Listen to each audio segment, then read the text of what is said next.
Hello everybody, today we are going to be doing some beautiful glazing. So I've already started and we're going to be using really neutral palette today. So just some whites and a beautiful caramelized color. So basically these are the two colors. This is what it's going to look like when it's finished. This caramelized color is a beautiful matte, and I've actually got this glaze from Walker. And the white is also just a gloss white, which you can probably get those from anywhere, but that one was from Walker's as well. And I really do like that kind of look. Hopefully you can see that well. And that one's been glazed. These ones are all bisque fired. So we're using a white clay for these.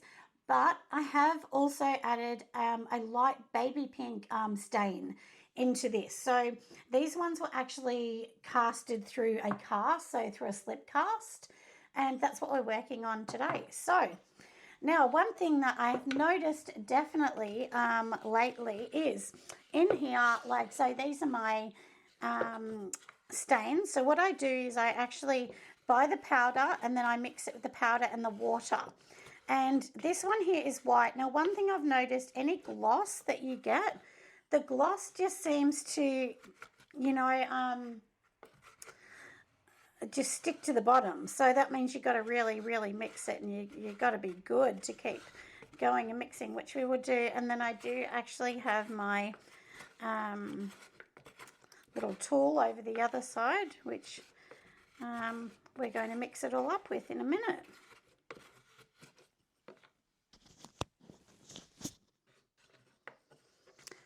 So now I do have my new mic that my husband bought me for Christmas, so I hope this mic, you know, makes it sound much better, because I was noticing before it wasn't so beautiful, and I wasn't really happy with that,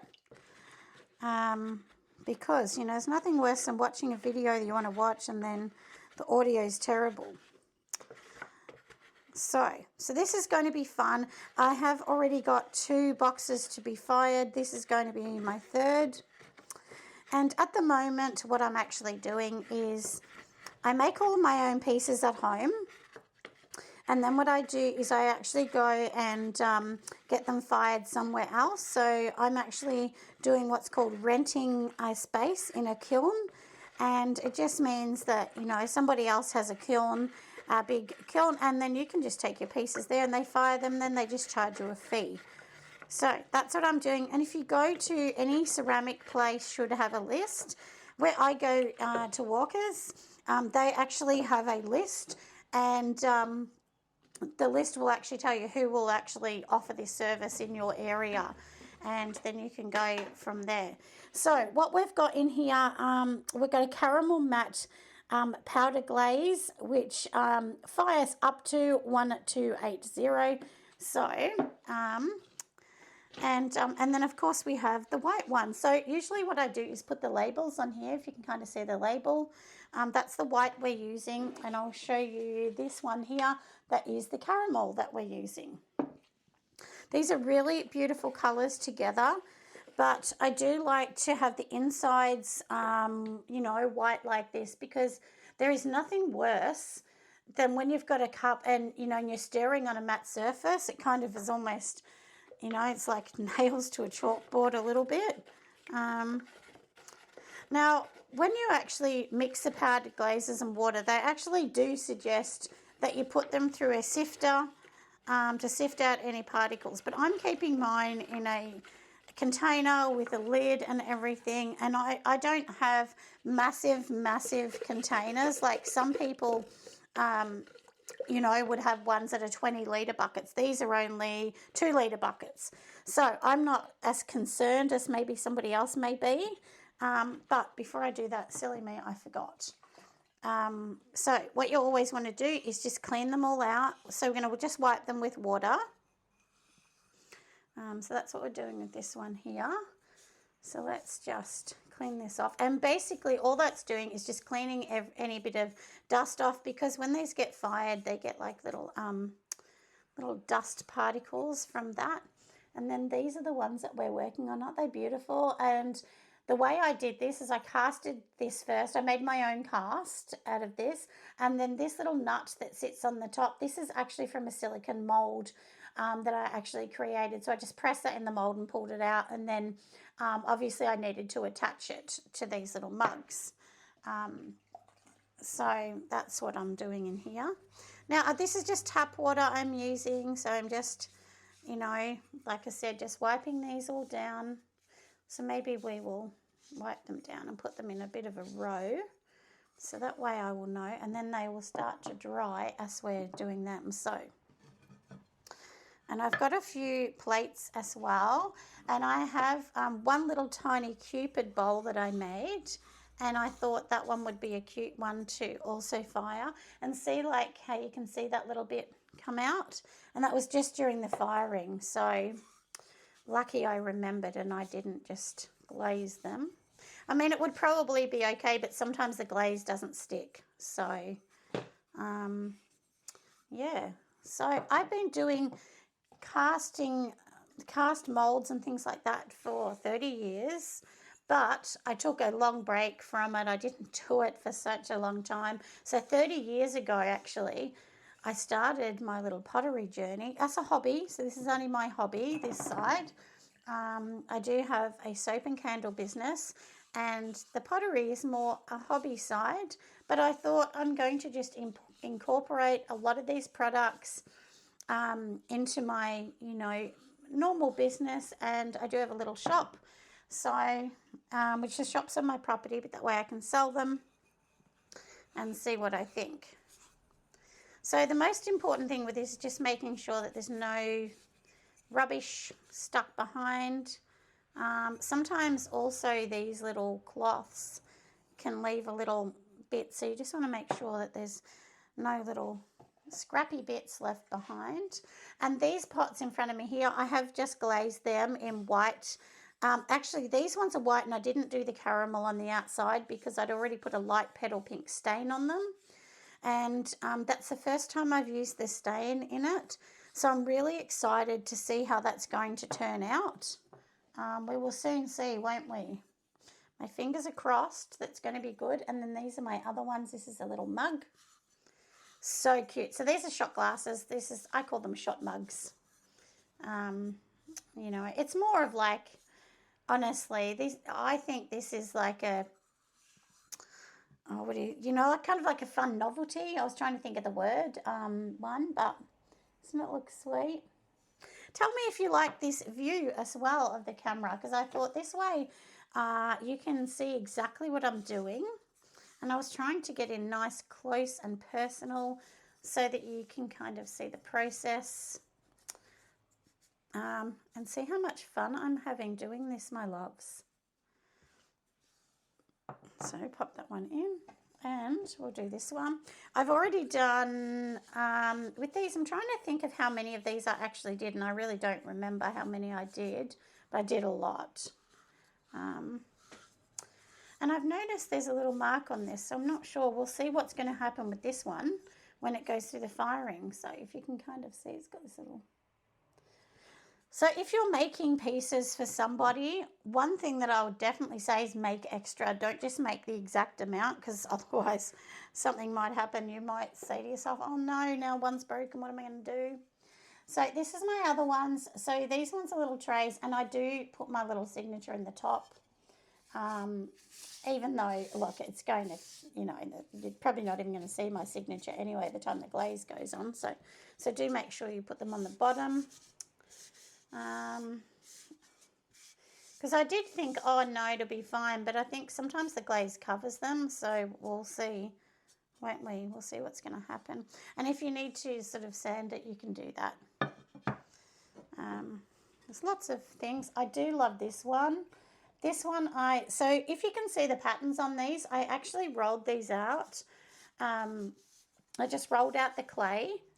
And then I used a silicone mat to give this kind of look. So this one obviously has a wood kind of finish, and the other one has a lace finish. But I just thought they were pretty anyhow. So if you can kind of see that woodish look. And these ones here were hand-built ones, so these were nothing too exciting. But I thought they were beautiful, and I know somebody's going to just think they're just divine. And I'm in the middle of getting lots of my boxes organised. So I'm going to get some professional boxes with my main business name on, which is Nelson Soapery. So if you're interested in soap, you can go over and watch that channel, because I have this channel, which is brand new, and then I have my other channel. Now, I'll show you this one here, which is really cute. I only did one that just reminded me of the 90s when I used to make it. It's a little Cupid. I do have the mold for her. Isn't she pretty? And we're just going to give her a wipe down. And I was hoping to do this one just in that nice caramelized colour. I know usually people would be doing this in pinks and whites, but I thought, look, let's be a little different. Let's make her look a bit pretty in the browns. And I'm going to dip her in, but because she's big, she won't fit in my whole pot. So I might actually have to change the way I'm doing this a tiny bit. And yeah, so I might have to sort of pour it on her, which that's fine, we can do that. So we're just going to let this settle. We'll make sure there's none of this little dust, because I have noticed that my my yellow thingy makes it not look perfect. But anyway, doesn't she look sweet? There is a little bit here. We might just have to like give her a little sand on that little bit here around her toes.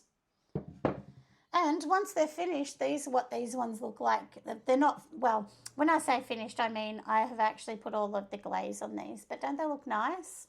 And I really love this dripping kind of look. But you do need to make sure you clean up the bottom. So I'll be cleaning up all of that as well. So while we're doing this, let's just clean up the bottoms. Because if you don't, then unfortunately this glaze will stick to the shelf on the kiln.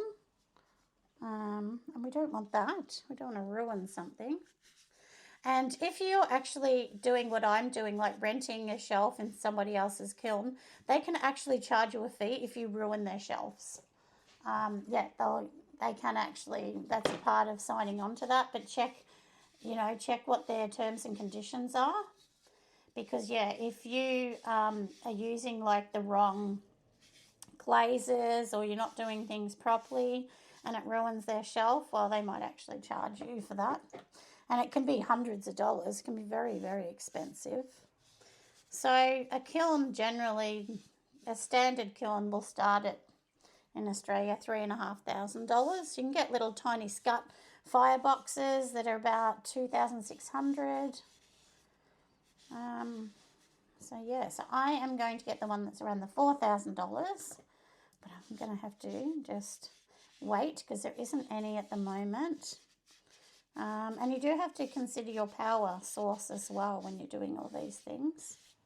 So now you can see that I've taken all of that off there and a little bit just off the edge. So that way, I don't have to worry so much. But I really did like this. I'm really excited to see how this is going to come out. So we'll pop that one just off camera a little bit. And now let's do this one. And then we will get into the glazing of the other one.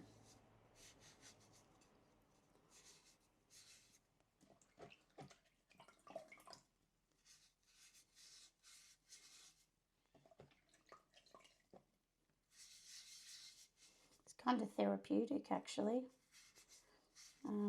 having this as a hobby. Although I will tell you, it's not a cheap hobby. But I kind of think it's one of those hobbies that's worthwhile. So rather than making something that you can't really do anything with, to me, this is a hobby that you can make bowls for yourself, gifts, whatever, but you can actually use them. So, and I do try and reuse as many things as I can. So if you get, if you buy anything from me, do remember you might get a container, like a box that I'm going to repurpose. Like a shipping box or something, as long as it's clean and has only had,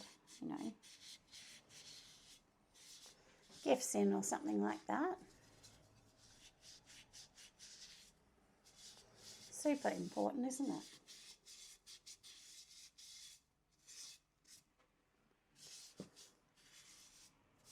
So yeah, do spend some time just making sure that everything's beautiful, and you can see that. So we've done that.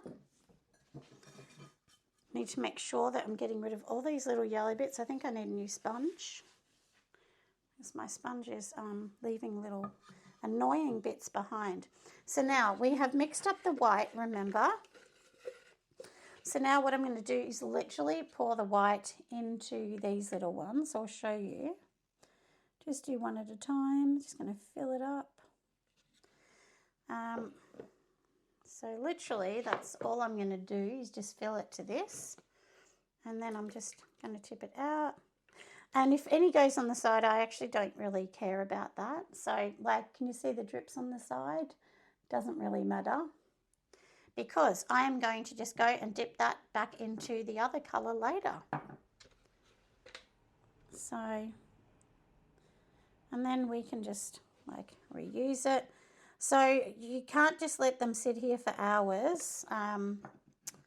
So yeah, definitely do try and like sort of pour it straight back in the bucket. And then we'll just dip the top in just so that the top's all done, because this, you know, it's got the liquid in it, so you need to make sure it's food safe. And also do remember that some of these are not food safe. So, you know, if you're actually going to be using a glaze, some of them can't be used with things you're going to eat out of. So do check that it can be used for that. These ones can be, but some can't. I think the ones maybe with gold or something can't. I can't remember. Maybe. Let's just move this one out the way. And let's wiggle this little darling around. And I'm impartial to a little bit of a drip on it. Doesn't that look cute? When that works out, it's going to be gorgeous. And this is the one that I already did. Now, can you see the drips on it? Doesn't it look cute? I actually like it. Sorry, I'm holding it. Not very good, am I? Anyway. So let's keep going, and I've only got that much in, so a tiny bit left, so we might just have enough to do each of these ones. Let's just turn it around. I'll dip it into the top. Then we've popped that one in there.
Needed to add just a tiny bit on the edge because it wasn't enough.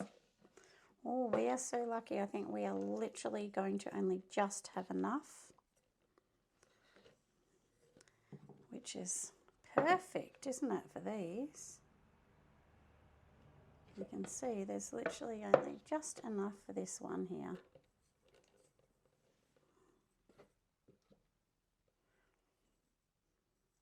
And you can see it's all done. All right, we're going to remove this one out the way, and then let's get on with the other one.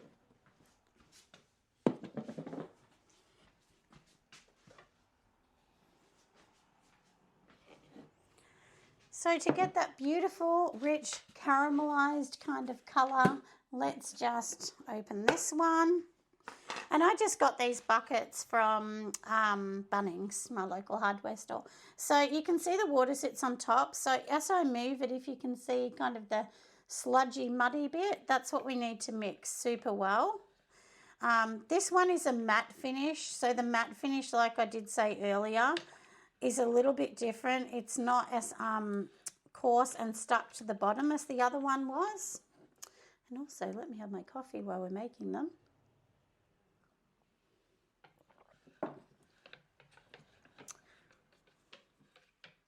Let's just mix this one up. I'm just going to get my little stick to mix this too.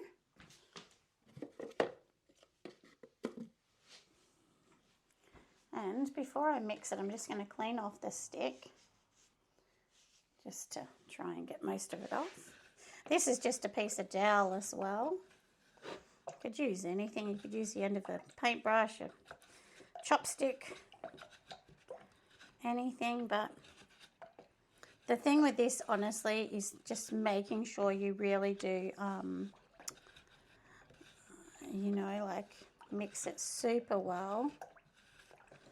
Because there'd be nothing worse than you paying for somebody else, the rent in somebody else's kiln, you know, renting the shelf, and then they come out and they're only half done. You've got to redo it again. So for me too, one of the, so when I got one of them fired, and I did have lots of pieces, but it cost me over $200 to rent that space. And, you know, look, I did have sort of 4 boxes going in, so that was fine, but you know, at the end of the day, you have to add that into your product if you're selling it. And for me, I do sell these as well. You know, like it's not, I don't sort of go and sell like massive amounts of these or anything, but you know, I've still got to obviously make money. So now you're going to hold it in your hand like this and like sort of press your fingers apart, and then it will hold it up. That's how I do these ones. And then I'm just going to dip it to the top. I'll hold it for a second. And if you've got something on it like I do have with these little things here, you need to make sure that they're covered. Like, can you kind of see how this one isn't? So you could get a paintbrush and just dip it over that. But that's kind of what it looks like, and it's going to be, so that's what it looks like now, and then this is what it's going to be like later. So can you see how the size changes a lot? So it's going to shrink. And then, of course, we're going to wipe this bottom off after, but that's the easiest way for me to make these. So we'll just do the next one. And if the brown goes over the white, it doesn't matter because I really like that look. I'll show you one that I actually did with the brown going over the white. It's kind of a pretty effect. So you've got to just practice with these ones. Let me see. So this one I did with brown over pink and white. If you can kind of see, like gives these beautiful caramelized colors that push out from the pink. So yeah, I liked that. And they were my first ones playing around. So I do actually make ones like that. And then I put candles in them, and that way it's not like a wasteful candle jar that's going to just go into the earth.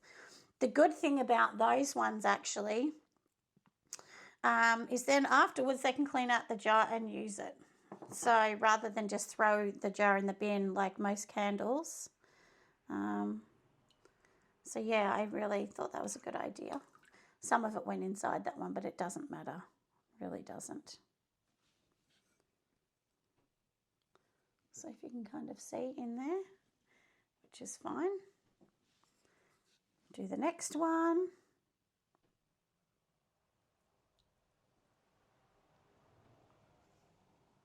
So it is a process, isn't it? And you see also on that. And so what you could do too is you could turn it around and just dip that back in there a little bit more if you wanted, or use a brush. And we will clean these ones up too. I kind of feel much satisfaction when I actually use the dipping ones, because it feels like it's happening fast rather than some of the other ones that aren't. So then you can get your little brush like this, if you know, if there's a little bit that you didn't think it reached, and just kind of go over the top, and you can pat this bit in. And this brush here I actually bought from the pottery store. It's a super soft brush.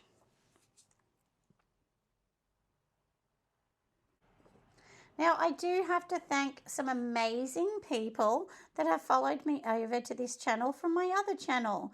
And it's just so nice that everyone's showing the love to me of my little hobby. And because it's just a hobby for me, I needed something away from just work. So that's why I decided to do this. So we will dip the next mug in. And actually, I was working at the Royal Melbourne Show this year, and my daughter Emily was also working at the show. And she had like a stall there actually. And this one, you have to mix this one. I forgot to mix it and I could tell because it was a bit. And I sold quite a few of these mug ones. They were very popular. So we'll have to dip that one again because it's a bit translucent and I don't think that one's good enough. So yeah, if you feel like it's not mixing properly, you definitely have to just dip it in again. And so that's what it's going to look like. They dry fairly fast too. So in between, just give it a bit of a mix. Because, you know, like some of this sludgy bit will stick on the bottom.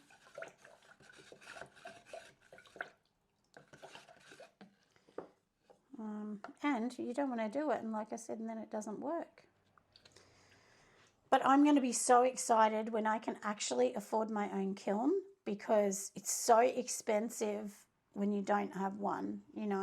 I mean, it's the old story, you've got to pay for it, don't you, if you don't have it. So, yeah. So now you can also paint the back with a particular, like a wax or something, so that it doesn't bead, but I don't care, I'll just wipe it off.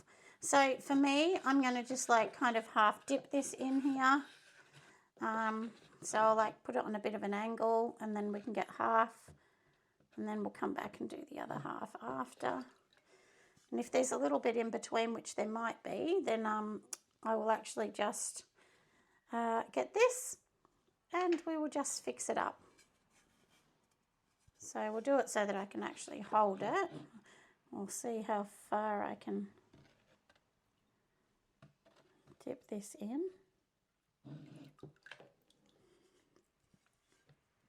If you want, you could leave that bare, but I wouldn't really leave it bare, I don't think. So we'll just use the brush. It's just the same.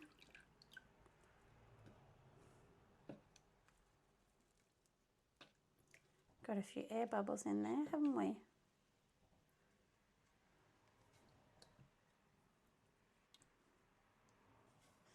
Anyway, we'll let this drip off and we're going to see how this works. If you have a few, you can just go around the edge a bit more.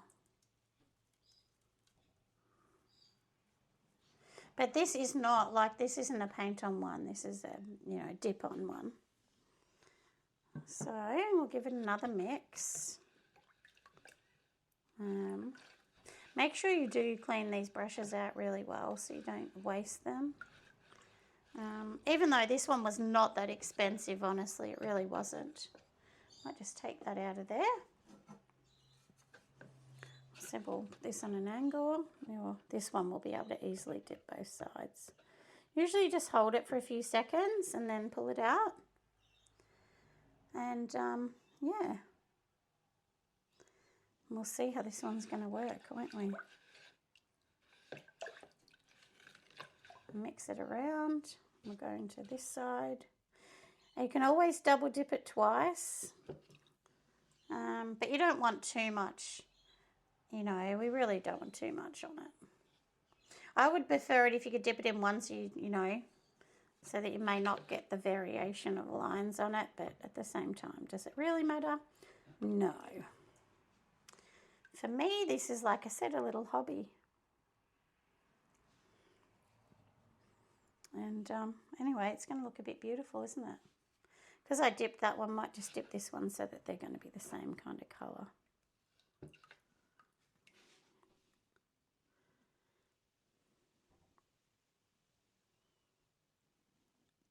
And that one will look nice because it's got that wood kind of effect on it. So we've got one more and then we will do our darling little cherub. And then I've just got to clean the edges off, my loves. So I'd love to know where you're from, and also, you know, do you do pottery? Have you done it for a long time? Do you do it for a job, or is this a hobby? let me know. I'd be super interested. So it's interesting, we all do different things, don't we? And you know what, this is so funny, but I kind of feel like with YouTube, I often say to my husband, you know, it's kind of like a friend away from a friend, you know. That's kind of what I feel with YouTube. I know it sounds a bit silly, but there's also plenty of people that are very lonely in this world. So I think it's a great opportunity to find friends online. Yeah, and go from there.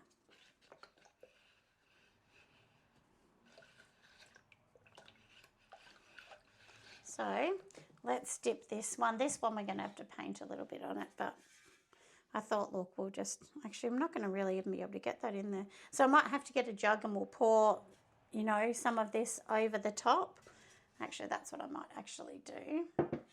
So before I do that one, I'm going to just clean up the other ones, I think. And then what we can actually do is I can box them straight up. So I put them in a box, usually with some bubble wrap or some card or something like that. And so this is what I'm doing, literally. And if you can see that little edge, I'm wiping also just around the edge so that it won't stick to the kiln.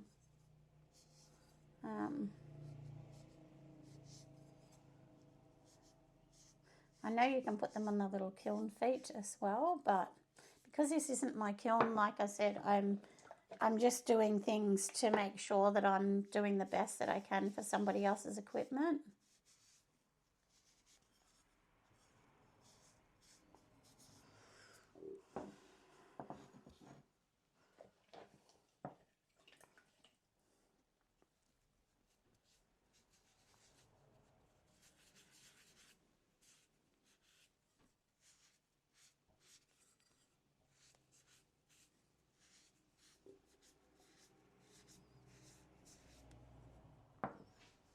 And maybe on the next video, I will actually show you what they look like.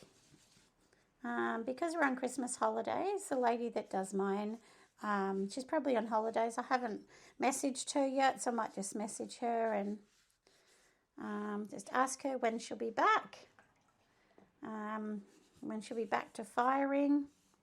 I'm more than happy to wait. She knows that. I just tell her I'll wait. And that's the thing too, if you have your own kiln, you don't have to wait.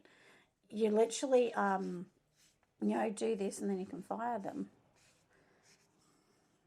But you need an electrician, especially in Australia. You need an electrician, a licensed person to put you know, new switches in. A lot of kilns need special switches because they're using too much power. So it doesn't just go off a normal switch. If you are looking at buying a kiln, please just contact the kiln place that you're looking. Just ask them those questions. I can't give advice on that because I really don't know. I'm not an electrician. That is out of my skill set, even though I think I have many skills. Being an electrician is definitely not one of them.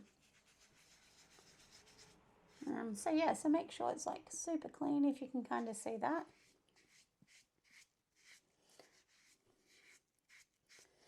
Anyway, I'm glad that you came along for a little bit of a video today so that we can just talk about these things. I can show you what I'm up to. So I hope you really love these new darling ones. Hope you've enjoyed our little chat, and I'm going to see you on the next video. Bye, friends.